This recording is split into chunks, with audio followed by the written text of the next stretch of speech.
Hey everyone, here's a quick heads up. The Agile Online Summit is coming soon.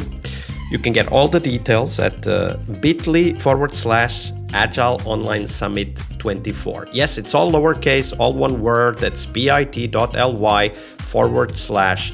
Online Summit 24. Stick with us till the end of the episode to know the dates, the tracks, and some surprises we have ready for you. But for now, let's dive into today's episode. Hey there, Agile friends. Today we have a special episode. I was actually interviewed by Bill Fox, the founder and editor of Forward Thinking Workplaces. Check out the link in the show notes. Forward Thinking Workplaces is a global narrative that's uncovering exciting new perspectives to help you succeed and be a forward-thinking leader in the workplace in the 21st century. This is a very interesting interview where Bill interviews me on my perspectives on change and many other interesting aspects of the future of work. So check out the episode. Would you mind giving us a quick intro to what the Forward Thinking Workplace podcast is about? When did you start and why are you doing it? Good questions, Vasco. But basically, it really went back to all my work in transformation projects during my career. And so many of them didn't seem to turn out. And I was familiar with so many others that didn't as well. And I wanted to do something about that. So that's where the drive came. There's got to be a better way. Yeah, and I had discovered some of those better ways, but people really didn't want to listen, how to do those other ways. So that led me to start doing the interviews to find better answers. And, I discovered new things. So it's really about finding better answers and realizing that, like you talked about earlier, people are amazing. And if you listen to them and give them a chance, you'll hear the most amazing things and insights. And, every interview I do, it's just, to me, it blows me away almost what I learn. Okay, if you're ready, Vasco, I'll go ahead and ask the first question. How can we create workplaces where every voice matters, everyone thrives and finds meaning, and change and innovation happen naturally? I thought a lot about this question, but maybe just a little bit of background. So I'm from the IT side, and I studied lean, like in lean manufacturing, but applied to knowledge work. We call it lean software development in my area. And then later on started using agile methods for developing and delivering products with software. So that's a little bit of my background that will definitely help your listeners and readers understand where some of these answers come from. And when I think about knowledge work specifically, I think that the only way that change and innovation can not happen naturally is if we take it away. Because, how could I prevent you from thinking about anything, Bill? I couldn't. I have no power over your mind, right? I can influence for sure with the words I choose and maybe with the questions I ask, but I can't take change and innovation thinking away from you. Nor can companies take it away from people that work within companies. So I think the only way to get there is through oppression, through removing the possibility of expressing what is already a naturally occurring phenomena, which is to think with an innovative and change acceptance method. And we do this since we are a child. Think of a child playing and later on in life, caveat before they get spoiled by the education system, experimenting with stuff like, for example, my son, who's now 18, already an adult, still has immense joy in just fiddling around with old cars. He doesn't get that from me, nor his mother, but it's in him, right? And as long as I don't push him away from it, he will derive pleasure and of course also self-development from that, right? Like playing around with stuff. And so for me, what that means is that change and innovation are a natural part of everyone, and one that no company whatsoever can take away unless we people, accept that the company doesn't allow us to express that. in Agile, and especially in software where I work a lot, we have this principle. It goes like this: build projects around motivated individuals, give them the environment and support they need, and trust them to get the job done. All right, this is not mind-blowing. I mean, we know this already, right? If we could just do this around this principle, just build projects around motivated people, give them the environment and the support they need, and trust them to get the job done. If we could just do that, innovation, change would happen naturally. So I think that the answer to your question is we just get in our own way. We build these systems and businesses around inhumane ideas like profit. For idealized people, they don't really exist, called the investors, or we keep them from going, and we keep those businesses going beyond what is naturally good for them, right? Like trying to squeeze every little penny out of whatever business is there. And because of that, we build systems that are frankly just oppressive, that prevent us from expressing something we can't get rid of. No one can stop being innovative and be open to change. We do that all the time, right? Like when we go grocery shopping to a new shop, we are suddenly learning. Our brain is adapting to a new geographical placement of the items we're looking for, right? We're learning all the time. We're innovating all the time. So I think it is a little bit of this concept or idea that was developed from, of course, the Renaissance, that we can somehow mechanize the world and remove the humanity out of it. And that's what happens. When you remove the humanity out of it, you remove innovation and change acceptance. Yeah, I love that response, Vasco. In fact, it's the source of that question. I found so many companies I worked with where they sucked that part out of you. You didn't want to be that way anymore because they were so oppressive. And so that's a really good perspective on that. And I've done over 90 interviews and nobody has quite nailed it like you did. So thank you for that perspective. What does it take to get an employee's full attention and best performance? Okay, so when I thought about this question, I had to put a caveat up front. And here, when it comes to getting an employee's full attention and best performance, I'm assuming we're talking about that well-intentioned person who wants to bring good to the world, right? There is a small percentage of sociopaths and people who just don't fit into society for whatever reason. And I'm not talking about those, right? So I'm talking about your average person out there in the world. So I would say that to get an employee's full attention and performance, we first need to build that environment where people can relate to other people, right? Colleagues and customers and suppliers, and they can also understand the meaning of their work. If you just have those two things, you're golden.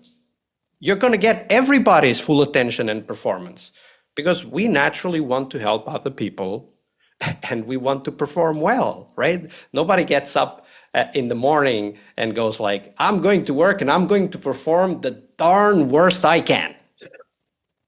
Nobody thinks like that. I mean, assuming an average well-intentioned person out there in the world.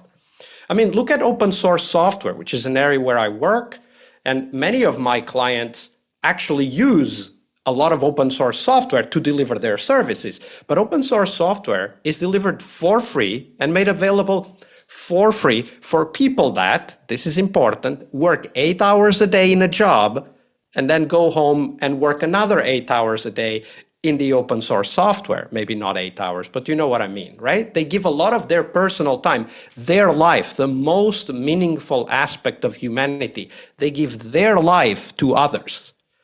So why wouldn't they do the same at work? Well, because they're not allowed to relate to colleagues and they don't understand the purpose of their work. That's it, right? Because when they do, they do amazing stuff. And I interviewed a person in my podcast, the Scrum Master Toolbox podcast, and she had been a teacher. And this is cool. We're working with kids, right? Like kids, they naturally express all of this innovation and change acceptance and openness and happiness. And she realized that the education system she was part of was no longer aligned with her personal values. Mm. Think about this for a minute. So how would you get that employee's full attention and best performance? You can't, because she did not believe anymore in the mission that their workplace, this is a school, so an educational system, had. So what she did is she went away from school, stopped being a teacher, and started being a scrum master. Now she's working with people, relating to other people, and she understands the meaning of her work, which is to help these other people succeed. And you always get people's best performance when you do that. Help them relate to other people and help them understand the meaning of their work. What do you think people really lack and long for at work? I think, from what I just said, I think it's important to say a lack of sense of community and purpose, right? At the end of the day, I think there's one thing that we really stop thinking about with the mechanistic view of the world that was born out of the Renaissance. A lot of people think positively about Renaissance and the Enlightenment and how we started thinking about the world, and it definitely brought us a lot of things. We still don't know why we are how we are. We still don't know where sentience comes from, consciousness, as the philosophers call it. We have no idea what that is, but that is who we are, right? Right. And when you think about it, it's like, wait a minute. We don't know what makes us who we are, human beings. We don't know that. I mean, we call it consciousness, but we don't really know what that is. We don't know where it happens, how it happens, what processes give rise to consciousness. We still don't know. And the mechanistic inquiry into how the brain works has not revealed any clues about how consciousness emerges in the human brain. And maybe it's not just the brain. By the way, we found out I think a decade ago or so, that we have more brain cells in our gut than cats have in their brain. So it's definitely not just the brain, people. We are a whole entity, right? Like body and everything is a whole entity. And when we look at the history of humans, other humans, not us, but humans who lived before us, right? Centuries and even millennia before us, the thing that they always found was community and purpose. All of them, all societies out there in the world found community and purpose. And even individuals, right? Like think about hermits that go into the mountains and live in a cave alone. They found their community and purpose in a different way. Community, spiritual community, and purpose through self-actualization and growth in their own individual entity, right? Like even alone, they are finding those things. So I would say that when you think about models like, intrinsic motivation, like Dan Pink's Drive model from the famous book, he talks about autonomy, mastery, and purpose. And I remember way back when I read another book, it was called Maverick by Ricardo Semler, a Brazilian entrepreneur, and being so in tune with the message that they had, he said, if people want to do something, just let them, right? When he wrote the book, he says, we used to be one business, but now we're like 13 to 16 businesses, depending on what month you count. And that was him enabling his people to create their own businesses within the group that he had inherited from his father. And he said, just make sure they understand where the boundaries are so they can self-orient. And I mean, when you think about this concept of boundaries, going back to your first question, how can people express change acceptance and innovation thinking? I'm thinking, well, the reason why they don't do that is because the way we wrongly thought boundaries were communicated was through a set of rules. You shall do this, you shall not do that, and that rules is just growing, right? I work with teams that develop software. Many teams, when I go into the teams, they want to adopt Agile. And Agile, in their mind, starts by being less rules. Turns out that Agile is less rules, but it is very hard boundaries. We have, for example, a concept we call time box, right? A time box is a period of time that is predefined in advance and it shall not be moved. It starts one day, it ends another day, and whatever happens is what happens within that boundary, right? And what we found out is that when it comes to complex work, like knowledge work, boundaries are generative. They generate change and innovation and adaptation. And it creates a much better work environment for us knowledge workers, right? In factories, there are certain other boundaries that need to be respected, especially because, metal and concrete don't really apply to our needs or desires that we understand. But as long as we understand that what people need is just clear boundaries that are not overly complex or too many, then we are golden, and then we can allow them to find that sense of community and purpose. And just to kind of emphasize the point, I want to take one phrase from Ricardo Semler's Maverick book. And he was reflecting on how he was as a manager before something changed in him. And this is very important. He didn't change others, he changed himself, and then others changed around him, okay? And he says, when people are out there, they build houses, they buy cars, they have kids, they choose the president, all without us telling them what to do. And then suddenly, when they come to work, we expect them to just follow orders, our orders.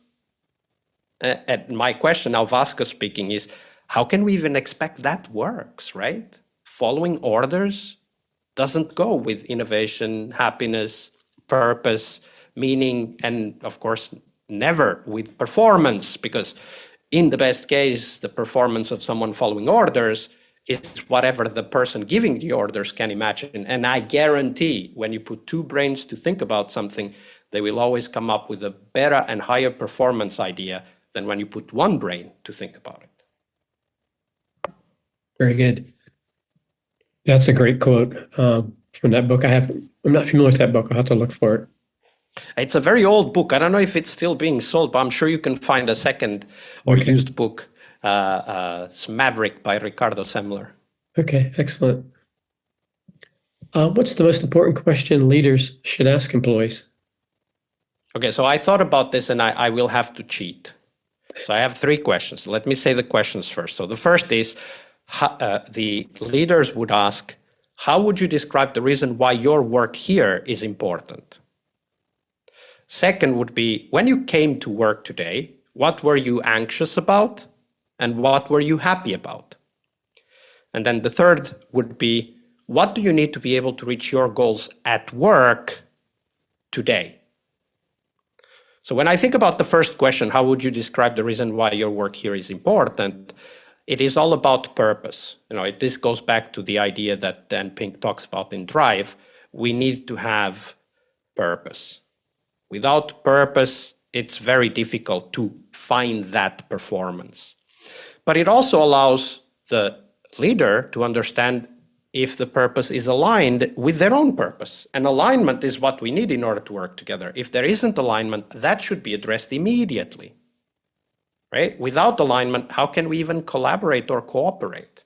Not possible. The second question, what are people anxious and happy about? It's all about motivation and, of course, the context. And the context here is what I think makes the big difference, because we're all 100% people 100% of the time. No one can stop being who they are. It's not possible. People who try, they get into, of course, mental diseases, right? It creates instability when you remove yourself from yourself just because you need to please someone. So that's been studied quite a lot. So we know that we are always, at least healthy people, are always 100% people 100% of the time.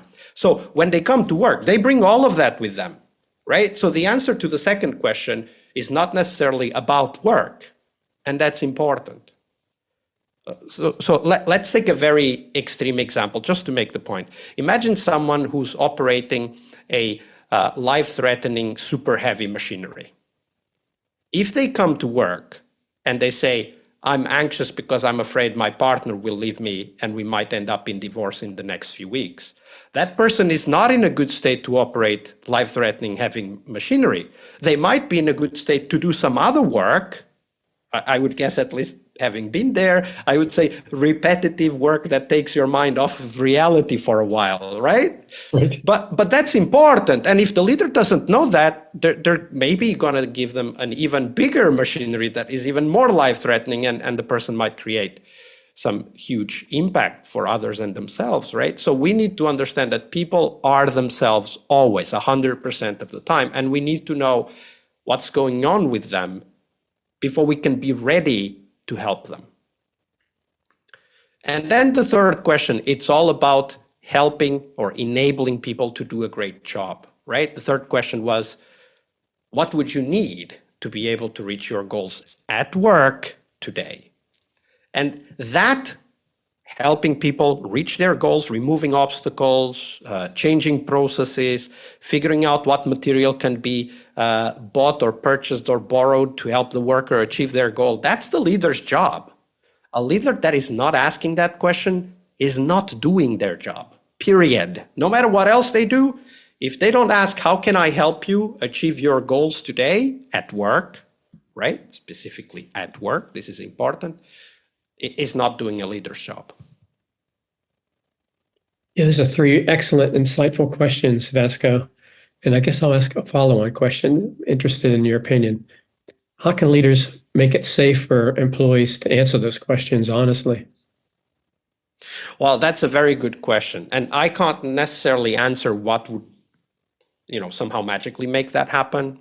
But I am aware that because we live in a system that motivates leaders to be dictatorial in the sense of defining rules that others need to and must follow, right? Instead of collaborative, like asking the questions I just suggested, it's not necessarily easy for the worker to answer or even for the leader to ask those questions, right? And given that context, I would say this leader would, and if they are not able to create a safe environment, would benefit from therapy. Go to therapy, experience what it is to be in a safe environment where you can do whatever you want within reason, and you can talk about all of the stuff, fears, anxieties, dreams, hopes, without being judged. And if you've never experienced that, then you can't give it to others, right? This is one of those things that is very easily and very early in our lives taken away from us, to just look at the world without judgment. Here I would refer to a book, Nonviolent Communication by Marshall Rosenberg, a book that changed my life and allows me to do the work that I do today, working with teams and executives and leaders around the world. Because I was able to create that space because I saw how it was done. And then, of course, I went to therapy for many years and still am. And I am very happy to be in therapy because it helps me, get back into real life, experience what it is to talk to someone who genuinely wants to know and wants to help, right? And then I can model that behavior with the people that I work with. So I would say that would be a huge improvement for leaders. If they can find within themselves what it is to experience a safe environment, they can then model that behavior and they can create that safe environment for their workers. Very good. What's the most important question employees can ask leaders?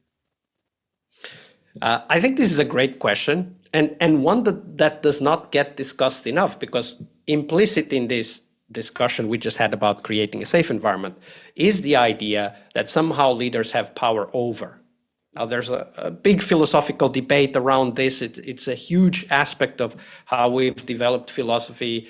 It's an inherent part of the language we use. Power relationships exist, period. So we can't ignore those. We have to be mindful that there are power relations at work as well.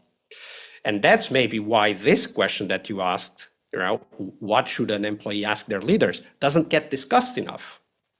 So without thinking about this too deeply, because I think we could, I would say we could enter this thought of this way of thinking for much longer than I have to prepare for this interview. I would say that employees should ask their leaders about the vision that the leaders have in their mind for the work and the business that they are working in. What are they trying to achieve? Make that clear. Because here's the thing, we can't work well if we don't know what is being tried to be done. If we don't know the direction, how can we even start walking in that direction? So all too often, I think employees kind of take their power relationship role too seriously and fade to the background and just assume that they just have to do what they're told. So it's a two-way street here. So I think that employees responsibility is also to make an effort to understand the bigger picture. What is being done? Why are we doing it? And if we can do this, if we can understand the leader's vision, the purpose that they are trying to express through their work, I think we can collaborate better, and we can definitely at least say, hey, I'm not up for it. I'll just go away, right? That's a fair reaction when you find out your leader has a totally different vision than what you have. But I think that this understanding the vision of the leader and then having that back and forth and discussion and making sure that we are aligned is what we all of us need, leaders and employees, because we need to know as employees what is important for the business, the customers, as well as the wider community, because a business is part of society. It's not an entity on its own. What's the most important question we can ask ourselves? Okay, so when I thought about this question, I have to reflect that is probably something that is important for me right now. And I don't know if it is the most important question that I would ask myself, 5 years from now or 5 years ago. I don't know that. But today I would say, do I feel happy when I come to work? I interviewed two amazing ladies who run the Happy Office in the Netherlands. And they define happiness at work by simply saying, it's when you find yourself whistling on the way to and from work. Right? And I really like that because it is so simple. And we can ask ourselves, like, I'm going to work now. Do I feel happy about it? Do I feel anxious about the work? Because I might be anxious about other stuff, of course. And because work is a part of life, we have to accept that it is also our responsibility to find how to bring those two together, work and life, right? In here, I would say we've been struggling with this for many, many years. So the Haymarket Affair happened in Chicago in 1886, where a lot of people died, and it eventually created what we now call May 1st, International Workers' Day. People were just asking for simple things, right? Like, we want to have 8 hours of work, 8 hours of family life, and 8 hours of sleep. That's so simple. And I know that we are not necessarily there yet, but I think that that's a great way to describe what we are looking for at work, all of us, right? It's a balance. We need work because everyone needs to make money. We also need work because we need purpose to help others, to contribute to something bigger, but we also need life. So I would say, do I feel happy? And which is another way, is my body telling me that my life is in balance when I consider the work that I'm doing? Yeah, I love that story about whistling on the way to work. I don't know that I've ever done that. Maybe sing. Singing is good enough, I think. Yeah. Okay, now we're into the extra credit questions, Vasco. What question is at the heart of Vasco? What is it that drives and inspires you? So when I think about work specifically, I think that we are wasting people's lives in many of the processes, methods, approaches we use at work. So I've been for quite a few years, since 2008 on my own, and then since 2012 publicly, talking about the different way to look at software projects, because that's the business and the industry I'm in. I called it no estimates, which is a way to plan and execute software deliveries without using estimates as the overriding planning metaphor, which is still used in most organizations today. And at the core of that is this idea that a lot of what we are doing is wasteful. The way we manage the work is wasteful. The way we relate to people wastes people's lives. And of course, ultimately, in the end, we're wasting customers' money because we could do the same so much faster, shorter, and with higher quality. So that's what is really at the core of what has been my work for many years and still is, which is to find ways to deliver value to those that are around us. So I always think of businesses as communities, right? Like their suppliers, the business itself, and then the customers. And within the business, we have the people within the business, not just the let's call it the accounting idea of a business, right? And when I think about it, I think that we owe it to ourselves to find much better ways to do the work that we need to do. And I mean, if we think about it, software is everywhere, right? Like anywhere in the world where you go, there is software. In some cases, even in the toilet, there is software. I mean, if you visit Japan, there's a lot of software in the toilet, right? And when you think about it, software has become kind of a basic enabler for the quality of life of the citizens of the world. If we don't trust social media, that is, by the way, software that is creating the problems, the algorithm, as people call it, as if it was a mythical entity, but it's not really, it's just math going back and forth. If we think about what we need for our children, like, basic healthcare, as an example. An example I like to quote, even though it is a very sad example. In Finland, we are investing I think it's 2.4 billion with a B euros into a healthcare data management system. Now, for anyone who works with software, you could develop a healthcare data management system of high quality with maybe 100,000 euros. I know that in Estonia, where you currently reside, Bill, they did the same for 300,000. So why are we doing almost 10 times more money into that type of system? And the reason is very simple, because the way the project was presented to the decision makers was convincing, and it had a price of 2.4 billion. That's the only reason, because there is nothing logical that would justify 2.4 billion investment into any software in the world. We went to the moon with far less money than that. Most of the super important software systems out there in the world today cost far less than that, right? Even the AI systems, which are amazing, and we're all surprised, and everybody's so happy that we now have this magic tool called AI. Even that costs less than 2.4 billion. So for me, what is at the core of the work that I do and drives me personally is this understanding, what is the value that we need to deliver so that the company survives, continues to deliver that value. That's very important also for the workers in the company, while at the same time respecting customers and suppliers and delivering great value to our customers. And that's what I do all the time in the context of software product development. I need to be very clear, because that's the area where I work. And I think we can do a lot. I mean, I would say that in most projects that I've worked in, we could achieve the same with 1/10 of the invested money. And that also means 1/10 of the invested time, 1/10 of the invested overtime, et cetera, et cetera. Yeah, you made me think of something interesting book that actually resulted in the questions I asked Vasco, and that was, have you read Breaking the Rules by Kurt Wright?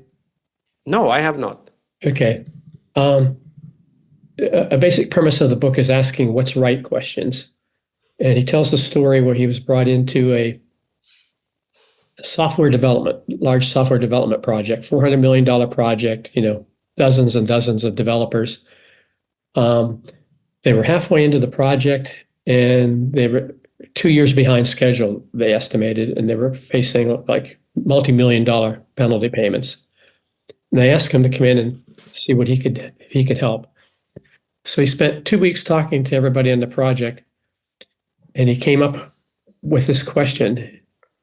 He said, what we need to do, we need to start asking, how can we deliver this project 2 weeks early?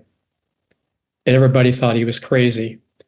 And he was going around telling people that. Management was pulling him aside, saying, don't ask that question. That's ridiculous. You're going to, create chaos. Well, he eventually sold it. And of course, they brought the project in on time. That was thought to be 2 years behind schedule. And I took that very question and I said, okay, how can I apply that to the workplace? And that's how I came up with how do we create workplaces where every voice matters, et cetera. So it's a powerful book, many more interesting ideas in that book. I was going to ask you a question about no estimates. You touched on it, and let me change it just a little bit. What are the top takeaways in No Estimates, and who should read it? Yeah, so No Estimates is a very short book. It's a business novel that tells the story of a project manager who got handed the project from hell. Basically, it was a project that was sold too cheaply and to be delivered way earlier than it could be delivered. And following on the story you just told, Carmen, the project manager, works with a coach, and literally is a coach, so not somebody who tells her what to do, but rather asks the right questions in the spirit of Kurt's Breaking the Rules book, and helps her realize what needs to change in order for the dynamic of the project to totally change, right? And the goal of the book is to create the mental models in our mind that allow us to see the matrix, using the metaphor from the book, of what software projects really are. There are dynamics in software projects that are not at all prescribed. For example, a very simple example is typically software projects start by somebody having an idea of what needs to be done. That's how most projects get started. Now, that's not wrong. There's nothing wrong with that in principle. But when we design software projects around that, what needs to be done, what we find out is that projects run late and grow much bigger than we could ever imagine, because the person who thought about what needed to be done could not foretell the future. Nobody can. Right? So when they thought of something, they really just thought of the beginning of the beginning of the beginning of the rabbit hole that project is in the end. And inevitably, as we start working on the project, we find the rest of the rabbit hole.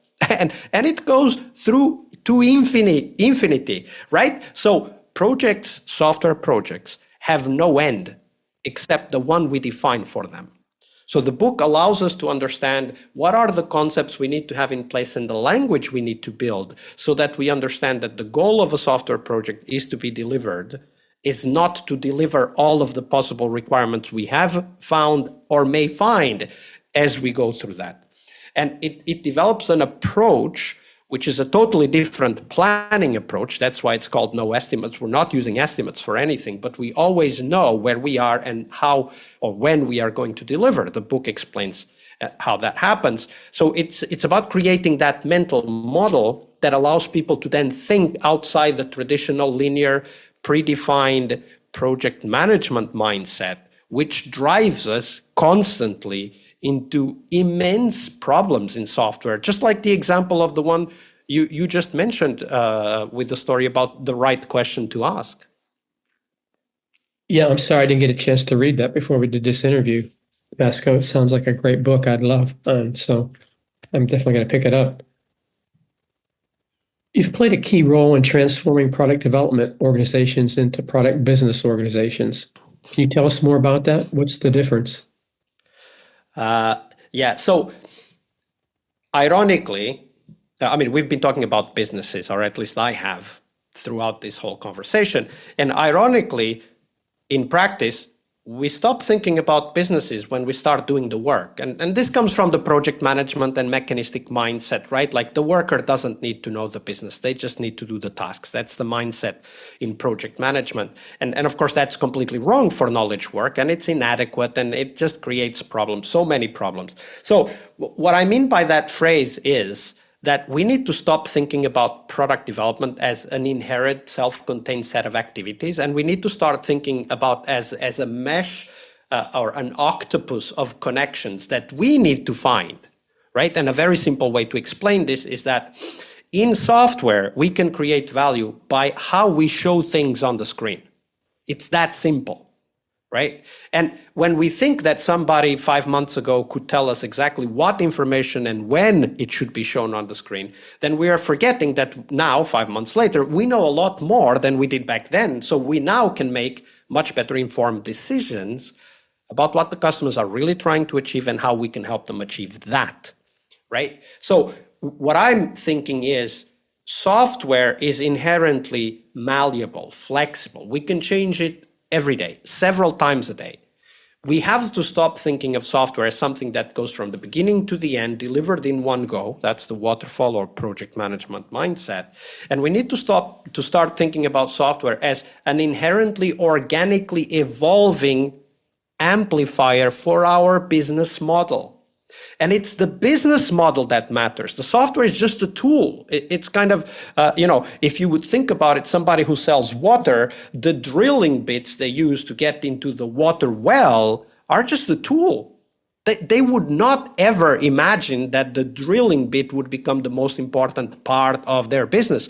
And that's what we do with software all the time, right? We constantly think that software is the most important part of a business that works with software, which is not true. Ironically, it can be, but from a different perspective, which is how can software enable the business model that we already know is there and can be amplified? Because that's what software really is good for amplifying an existing business model, making a business model that is delivering 10 units of something to deliver 1,000 units of that same something, with just changing how the software is delivered or what the software delivers to its customers. So that's what I mean when I talk about product business. We need to have software engineers who understand business models, and we need to have people on the business side who understands how software can become an amplifier for a business model. And that's what I teach, for example, product owners and product managers that I work with, is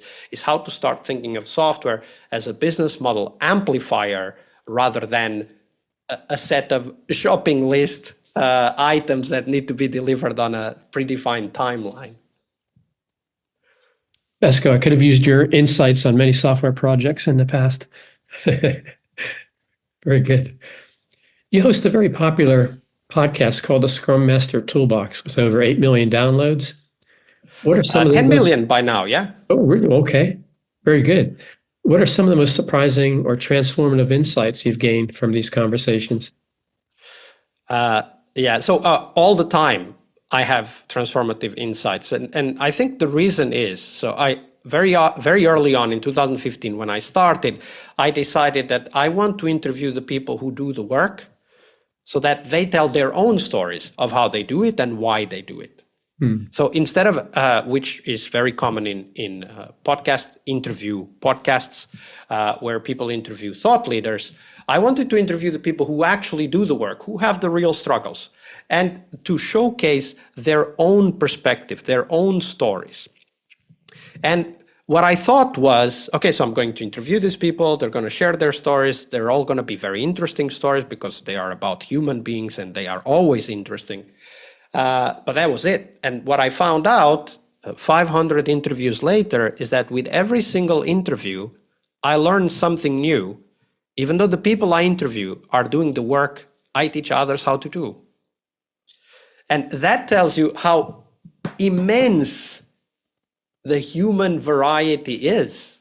I'm constantly being exposed to approaches, ideas, insights that I never thought about. 500 interviews later, that's almost 10 years later, which we're recording this in 2024 and the podcast started in 2015. And I'm still learning. And that's what keeps me going with the podcast. It's a daily podcast. So of course we do a lot of interviews. And it is that idea, which I also expressed in my answers to your questions, that humans have the power to surprise you if you just give them the opportunity. That's absolutely so true. And what I've discovered in my interviews as well, Vasco, I don't know if I shared with you before, I started out with an interview series called 5 Minutes to Process Improvement Success. And I started interviewing Agile, Lean, et cetera, experts. And when I'd ask them what's their best strategy, it was very seldom about that. It was something deeper, about it, asking good questions, understanding the status quo. And after 50 interviews, I said, this is not about process. I'm ending this. Something new has to come out of this. And it was about a year and a half later, I started the Forward Thinking Workplaces, which really was designed to what I had learned from those interviews and take a different approach. How can people get in touch with you and learn more about you? Yeah, so I'm on LinkedIn. That's Vasco Duarte. I'm also the host of the Scrum Master Toolbox podcast. So if you just Google Vasco Duarte on LinkedIn, host of the Scrum Master Toolbox podcast, you'll find me. And I'm happy to connect. If you have experience in helping others deliver great quality and on-time knowledge work like software or other, just get in touch. I would love to interview you. Excellent, Vasco. This has been a great interview. Really enjoyed your time here today. Thank you. It's been a pleasure, Bill. Yeah, thank you. Okay.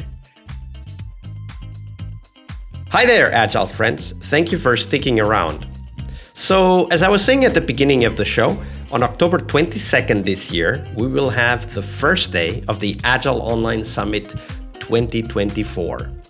The summit will take place from October 22nd to 24th, so make sure you book your calendars as there will be loads of sessions for you to attend, including live QAs with the speakers, networking sessions, and more. This year, we're also organizing regular networking events online so that you get to talk and meet your peers before the summit even starts. So if you want to know more, check them out at bit.ly/Agile Online Summit 24. That's all one word, all lowercase. That's bit.ly/Agile Online Summit 24. You can sign up for a free ticket and get notified when those warm-up events will be organized, so stay tuned. Now, regarding the summit, our opening keynote will be Marshall Goldsmith's exposition of a project he's been working on for a while. That's marshallgoldsmith.ai. And Marshall is an author and also a leadership coach who sold over 3 million books worldwide and has been considered twice #1 leadership thinker in the world by Thinker 50. And you definitely don't want to miss that. If you want to know more about the tracks, here they are. We will have 4 tracks. The first track is Shift from Product to People. In this track, we will explore what we call the third wave of Agile adoption, exploring psychological safety, coaching techniques, and more to unlock your team's potential. In this track, you can learn to foster trust, encourage innovation, and build high-performing teams. Transform your approach and the future of Agile to be much more people-centric. The second track we have for you is value-centric product development. In this track, we will learn how to master product management and ownership by focusing on value. We will learn to identify, validate, and deliver what customers truly need, and dive into customer-centric approaches, experimentation techniques, and continuous market validation ideas. We have to accept that if Agile is to succeed, we have to become value-centric, and that's what we explore in this track. The next track is titled Agile Coaching Masterclass. We want to help take your coaching to the next level and transform team performance. Develop key Agile coaching skills, emphasizing people-centric and value-centric approaches in line with the previous tracks. And we will help you learn how to guide teams towards value focus and effectiveness. In this track, we want to help you unlock the potential of the individuals and the organizations you will be working with. After all, the future of Agile is coaching-centric. And finally, the last track, and definitely not the least, is all about the future of Agile. Explore the trends shaping Agile's evolution. The previous 3 tracks do that as well. Discover real-world success stories from innovative companies pushing the boundaries of what's possible today, and learn how practitioners are evolving Agile practices, gain insights in how to revolutionize your own approach. After all, the future of Agile is here, so let's explore it. You will also have the opportunity to network with your peers, so get your ticket and join our Slack at bit.ly/Agile Online Summit. That's all lowercase, all one word, bit.ly/Agile Online Summit 24. As always, we have free tickets and the VIP tickets, so check them out. It will all be available at bit.ly/Agile Online Summit 24. I'll see you on the conference floor.